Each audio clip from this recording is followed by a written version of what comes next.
Hey, I'm Chase. I build random things, and today we're going to start on our kitchen renovation.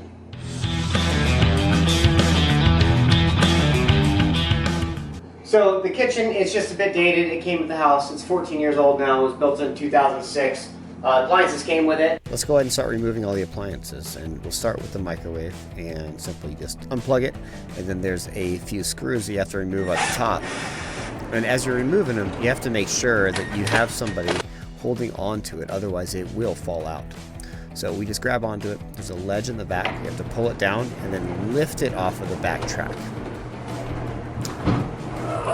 So here's the back track that I was just speaking about, and you have to remove it because it is specific to each microwave. And that's simply all it is to it. Now let's just go ahead and remove the stove. It's really straightforward, and you can kind of see it's like if you don't clean behind it, it's kind of nasty. So it's just getting everything out of the kitchen, including the refrigerator. Moving on to the dishwasher, this one is the hardest of the bunch. And we start by removing the screws. So the electrical is running in here on that wire, and I have my tester. So I'll just go ahead and just show you. So that's just showing it's hot, so I'm going to go make sure there's no power here so I don't get electrocuted. And with the power off, just open the box and disconnect the wires. It's pretty straightforward. Now the drain hose, you just run it into the dishwasher disposal. The final step here is to remove the water supply line. And don't make my mistake here, which was I didn't fully turn off the water, so I did get a little bit of leaking around the bottom. But it's pretty simple, just remove that water supply. The following day, the appliances showed up. The delivery guys put their fridge and the range in place, and I just now had to install the microwave dishwasher.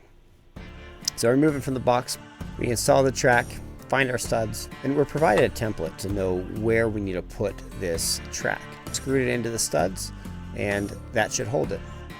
We also have an additional template for the top of the cabinet where the screws go. So we measure it out, drill the holes. For the actual installation, we need somebody to actually help us with it. So I set it in the track, and then you have to have a helper who will hold it up there, and then I screw in those bolts into the top and plug it in, and you're done. So with the dishwasher, you hook up the water supply line,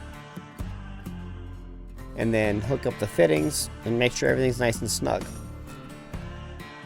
We have to run the new drain hose and plug it back into the place on the garbage disposal. And then we have to wire it back up.